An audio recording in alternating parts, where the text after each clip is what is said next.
look where we ended up. Amsterdam, summer. The sun doesn't even set, not even at 10 at night. Shining canals, bikes passing by in a row like it's a movie scene. And in the middle of all that, tall blonde women in summer dresses riding their bikes like they own the world. Because, let's be honest, here the world really does belong to them, you know? But let's take it step by step, because the Netherlands in the summer has way more to offer than it seems at first glance. And I want to show you all of this as if you were walking right beside me now. First of all, let me tell you something about the Dutch that will change the way you see everything here. They have a long winter, a really long one. From October to April, the sky stays gray, the temperature drops to 0 degrees, and the sun, when it does show up, disappears before 5 in the afternoon. 5 in the afternoon? Imagine coming home from work and it's already completely dark outside. Now imagine that for 6 months straight. The Dutch don't complain much. They just wait it out. And when summer arrives, they make up for it with interest. So what happens when summer finally arrives? They go crazy. In a good way. You know that person who's on a diet for 3 months and then went all out at the barbecue? It's kind of like that. The whole city hits the streets at the same time. Parks are packed, bar patios have lines, people are lying on the canal grass like there's no tomorrow. And bikes everywhere, because here, bikes aren't an alternative mode of transportation. They're the main way to get around in a city with over 1 million bikes for 900,000 residents. That's right, there are more bikes than people in Amsterdam. Summer officially starts on June 21st, but in practice, the first sunny weekend in May already sparks a fire in the Dutch people that doesn't go out. And the best part, the sun stays out until almost 10 at night. There are almost 16 hours of daylight per day at the peak of summer. You leave dinner at 9 at night and you're still getting sunlight on your face. It's one of the strangest and most wonderful feelings there is. 16 hours of daylight. Just think about what you could do with that. Let me ask you something. Have you ever imagined what it would be like to alive in a country and actually feel small, literally, because of the people around you? Welcome to the Netherlands. Dutch men are, on average, 6 feet tall. They're the tallest men in the world, and it's not even close. Women average about 5'10", second only to Latvia in the global ranking. The average Dutch woman is taller than the average man in dozens of countries. In other words, when you get here, you'll have to look up to talk to most people, you know? And in the summer, at the beaches, in the parks, at the outdoor bars, all that height really stands out. Dutch women have a style that's hard to define. They don't dress up to impress, there's no heavy makeup, no elaborate outfits.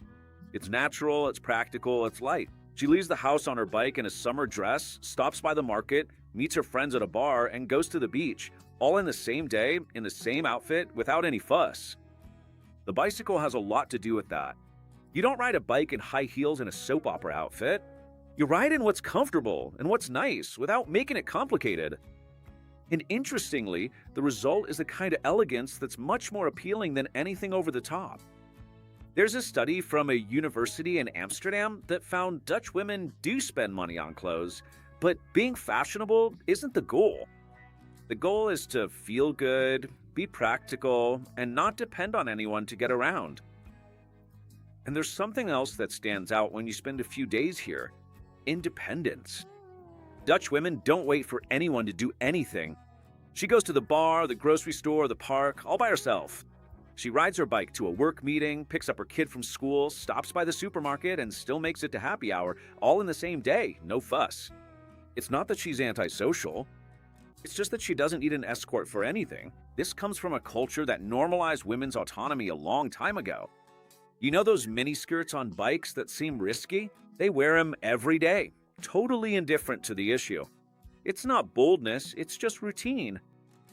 And do you know what that creates? A street scene that's impossible not to notice. A 17th century canal in the background, leaning houses, and a line of bikes with blonde women gliding by with a lightness that feels cinematic, because it is. Now, let me ask you another question. When you think of beaches in Europe, what comes to mind? Greece, Spain, Croatia? The Netherlands probably doesn't make anyone's list. And that's exactly why this part is interesting. The country has more than 400 kilometers of coastline on the North Sea, and in the summer, that coastline becomes a destination all its own, completely different from what you'd expect. The most famous beach is Zandvoort, just half an hour by train from Amsterdam Central Station, direct, no transfers. It's a little coastal village that has existed since the 11th century, originally called Sandervern, a fishing village that grew as wealthy families from Amsterdam discovered that the beach was the best thing to do in the summer.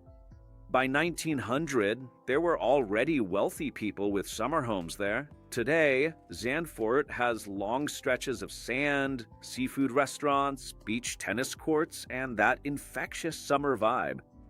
It's the popular beach, the one that welcomes everyone, families, groups of friends, tourists from all over Europe. But did you know that Zandvoort also has a Formula One circuit? The Zandvoort circuit is just a few meters from the beach. In August, when the Dutch Grand Prix takes place, the city turns into another world. Drivers, celebrities, yacht parties, VIP suites overlooking the track. On one side, the sea. On the other, cars speeding by at 300 kilometers per hour. It's one of the wildest and most fun combinations on the European sports calendar. But if you want to take it up a notch, there's Bloemendaal aan Zee. Here, things are different. The Dutch themselves call it the Dutch Hamptons. And anyone who's been to the Hamptons in New York knows exactly what that means. It's where people with refined taste go when they don't want to share their lounge chair with the whole world. Bloemendaal is the kind of place where you arrive, look around, and think, how does this even exist in a country that most people only associate with canals and cheese? Beach clubs with designer architecture, tables in the sand with waiters, DJs playing in the middle of the afternoon while the sun is still high, and at night, the parties get started. We'll talk more about that in a bit. Further south, there's Scheveningen, the beach in The Hague.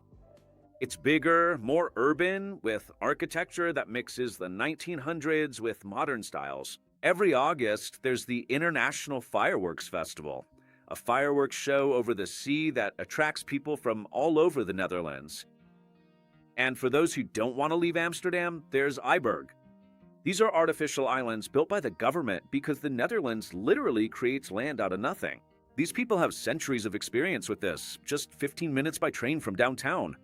There's water to swim in, sand, and at night people light bonfires and hang out with music until late. There's one thing you'll have to accept. The North Sea water in July is 18 degrees Celsius. Cold. And the Dutch run in, dive, swim, and stay in the water like it's nothing. Normal for them. You'll go in with that look on your face like you're reconsidering all your life choices. They'll swim by, smiling.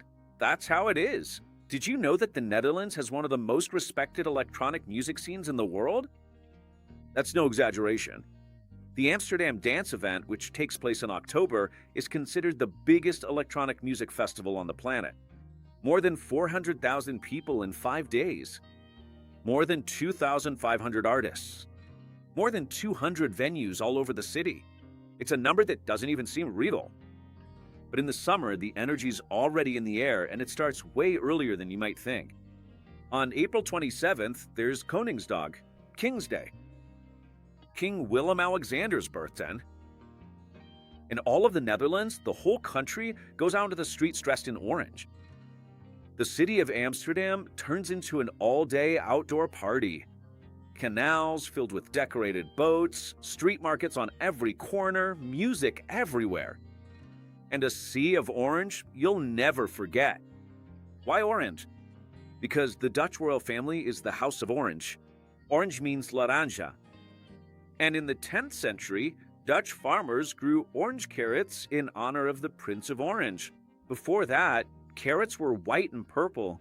The orange you eat today exists because a Dutch king needed a color to call his own. If that's not a really interesting fun fact for the local bar, then I don't know what else would be. In July and August comes Amsterdam Pride. The parade along the canals is one of the most famous in the world, with decorated boats, music, and crowds lining both sides of the canals. It's one of the most colorful and lively scenes you'll find in Europe during the summer. No matter who you are, it's impossible not to get caught up in the energy. And what about the beaches? That's where things get interesting. Bloemendaal in the summer is a whole event on its own. Woodstock 69 is a legendary beach club that's been around for decades. It's set in the dunes, and on sunny Sundays, it draws people from all over the country who come specifically to dance with their feet in the sand. The Luminosity Beach Festival in Zandvoort is another one. 2 days, international DJs, sand, movie-worthy sunsets, and electronic music that starts in the afternoon and goes on into the early hours of the morning. And Amsterdam's nightlife itself really deserves its own episode. The two main hubs are Leidseplein and Rembrandtplein, 2 squares surrounded by bars, pubs, and clubs.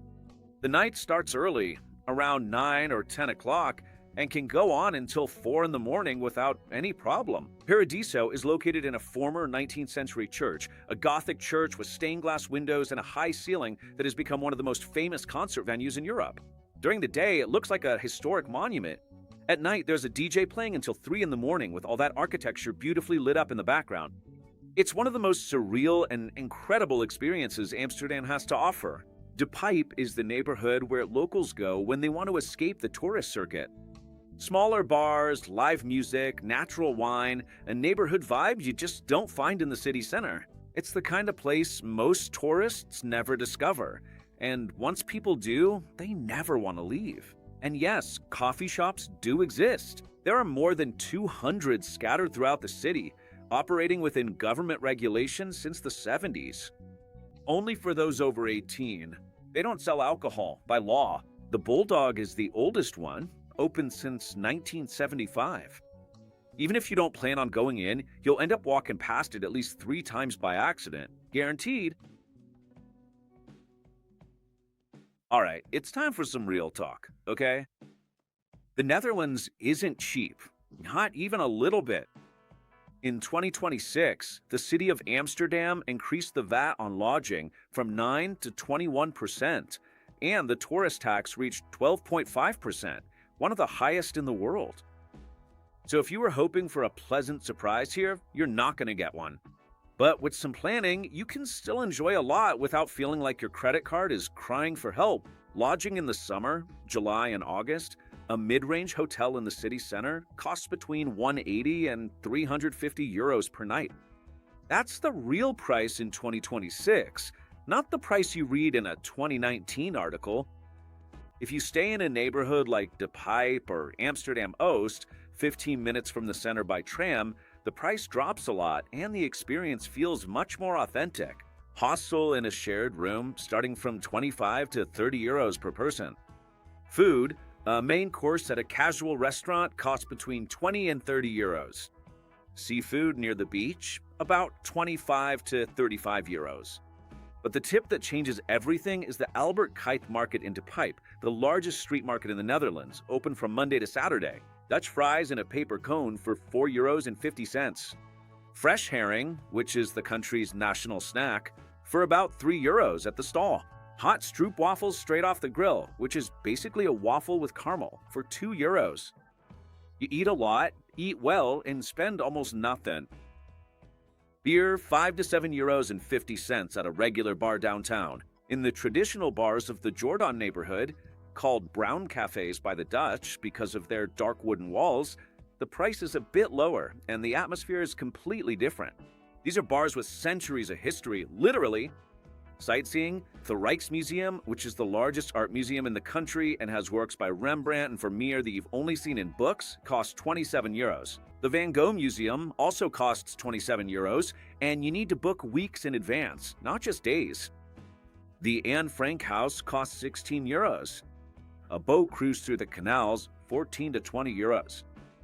Bicycle rental per day, 12 to 18 euros. And what's free? Walking along the canals is free. Vondelpark, Amsterdam's Central Park, is free. The ferry that leaves from Central Station to NDSM Wharf, an industrial shipyard turned cultural hub with bars and art, is free. And walking around Amsterdam itself is, in my opinion, the best thing to do in the city, because the city is small, dense, and every street has a 400-year-old story. Honest summary, 7 days in Amsterdam for one person, spending wisely, will cost between 1,500 and 2,000 euros, not including airfare. It's expensive, but it's Amsterdam. Now comes the part that no travel guide really tells you about, the wind. Amsterdam has a constant wind that comes from the North Sea. In the summer, when it's sunny, it's perfect. It cools you down without making you cold. But at night, even in July, the temperature drops quickly. You go out to dinner in a t-shirt at 7 in the evening? Great. By 10:30, that same t-shirt will feel like paper. Bring a jacket. Everyone who didn't bring one regretted it. No exceptions. The bikes will run you over. This is not a joke or an exaggeration. The hierarchy in Amsterdam is clear. Bikes have priority over everything. Cyclists don't swerve, don't slow down, and don't ring their bells. After all, why would they ring the bell, right? They just keep going. You're the one who has to move out of the way. Most tourists learn this on their first day. Some learn the hard way, with a stare. It's a rite of passage. Bread with chocolate sprinkles. The Dutch eat it for breakfast with butter. It has a name, hagelslide. It seems like something for kids. It looks like dessert. It seems completely wrong for an adult breakfast. But there's a historical logic to it. For centuries, the Netherlands was the world's largest importer of cocoa, with the port of Amsterdam controlling a big part of the Atlantic trade in spices and ingredients. Here, chocolate isn't about sophistication, it's not an expensive gift, it's not a luxury item, it's centuries-old tradition, it's culture, it's a regular Tuesday breakfast. Try it before you judge. You'll be surprised by how much it makes sense in the moment. The hooks on the facades. Look at the canal houses. You'll notice an iron hook sticking out right at the top of each facade. It looks like old-fashioned decoration, like an ornament, like some architect wanted to add a little extra detail. It's not. The 17th century houses have staircases inside that are so narrow, it's literally impossible to carry a sofa or a refrigerator up them. The solution? You hoist it up through the window with a rope and hook. Even today, it's completely normal to see someone moving apartments in Amsterdam with their furniture being hoisted up the outside of the building, like a homemade crane. If you see this happening on the street, stop and watch. It's worth every second. The houses are tilted. Look again. The buildings along the canal aren't straight. They're slightly leaning forward. That's intentional.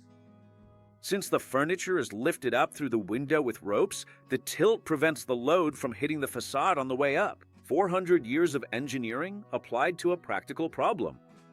That's how the Dutch are. They don't solve problems with aesthetics, they solve them with function. And sometimes the result has both. The silence on the beaches. Outside of the beach clubs and summer parties, Dutch beaches have a tranquility that's surprising. There aren't street vendors passing by every 2 minutes. There aren't speakers blasting music from the tent next door. There isn't that constant chaos of a crowded beach. People arrive, lay down their towels, stay, read, sunbathe. It's meditative. It's the opposite of what you're used to. The water temperature, 18 degrees in July. That's a fact. And the Dutch go in, swim, dive, and come out as if nothing happened. How did the people who live in a country built below sea level learn not to fear cold water? The answer is probably when you grow up surrounded by water, you stop having a choice. You know the difference between a country that has money and a country that knows how to live? The Netherlands figured out this difference before most others, and their answer fits in just one word: gezelligheid. There's no translation for it, but you've probably felt it at some point in your life. That feeling of being in a cozy place with good company, no rush, no anxiety. The comfort of being just fine where you are. It could be in a cozy old bar with your closest friends, on a quiet porch with a nice bottle of wine, or even at home on a rainy day with a warm cup of tea. You know exactly what I'm talking about. That beautiful moment you wish would never have to end. The Dutch people don't just let this happen by accident. They plan situations that create this feeling. They choose bars, restaurants, and beaches based on how much gezelligheid the place offers. It's a philosophy of life disguised as a word. And in the summer, this philosophy shows up everywhere. At a bar terrace at 10 at night with the sun still on the horizon, painting the canal gold, on a beach with a bonfire and soft music, in a park on Sunday with cheese, wine, and a group of friends who aren't looking at their phones. When was the last time you had that? The Dutch work to live, not live to work. The average worker leaves at 5 in the afternoon and doesn't check their work email anymore. Vacations are taken in full, not halfway. Biking from home to a meeting isn't an option, it's the standard. And you, do you work to live or live to work? Because the Netherlands answered that question a long time ago, and there's a statistic that sums it all up. The Netherlands is consistently among the 5 countries with the highest happiness index in the world, according to the United Nations World Happiness Report. For those who think this is just something for rich countries who can afford to be happy, the Dutch weren't that wealthy 100 years ago. They built this system through choices, values, and gezelligheid. And in the summer, when the sun finally comes out after months of cold and gray, this whole philosophy becomes visible on a scale you can feel just by walking through the streets. The tallest women in Europe riding bikes in summer dresses along 17th century canals. The sun that doesn't set until 10 at night. Cold beer on the bar terrace with the canal's reflection in the window. The party at Bloemendaal Beach that goes on until the early morning with the sun of the sea still in the air. All of this together, all at once. It's hard to explain to someone who hasn't been there, but impossible to forget for those who have. And now you know where to go next summer, right? But let me tell you one last thing before I wrap up. The Netherlands spent centuries literally fighting against the sea. More than a third of the country is below sea level. They built dikes, canals, sluices, artificial islands, everything to keep the water at bay. It's a country that exists out of stubbornness, engineering, and a collective will not to let the ocean win. And maybe that's why they know how to enjoy summer better than anyone else.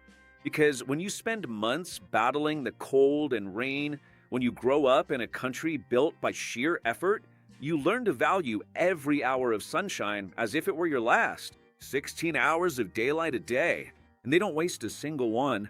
And you? Are you wasting yours? And you, who made it this far, cross-eyed from checking out women in bikinis along the canals, leave a comment below, summer in the Netherlands. That way, I'll know who the true fans of the channel are.